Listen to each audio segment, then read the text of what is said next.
లోతు భార్య. లోతు భార్య ఉంది. లోతు భార్య ఉదాహరణ దేవుడు ఒకటి చెప్తాడు. ఏమనంటే లోతు భార్యను జ్ఞాపకము చేసుకొనుడి. ఎందుకు జ్ఞాపకం చేసుకున్నాడు? లోతు భార్య ఏమి ఘనకార్యం చేస్తుందని జ్ఞాపకం చేసుకోమన్నాడు.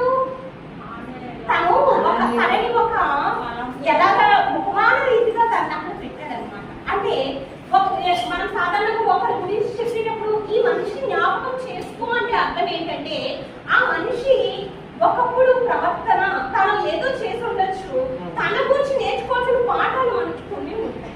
అదేవిధంగా లోతువి భార్య విషయంలో తను నశించిపోయింది, తన పిల్లల్ని బ్రతుకుల్ని చేసి పడేసింది, ఆ కుటుంబాన్ని మొత్తం నాశనం చేసింది. తను బ్రతికి ఉంటే ఎలా ఉండేదో నాకు తెలియదు, కానీ తన దేవుని మాటకు విరోధంగా తను పనిచేసేది. ఆ యొక్క కుటుంబం మొత్తము సఫింపబడినది జనాంగం అయిపోయారు అనమాట. మోయాబీలు, అమ్మోనీయులు అని చెప్పేసి తన యొక్క గర్భవాసు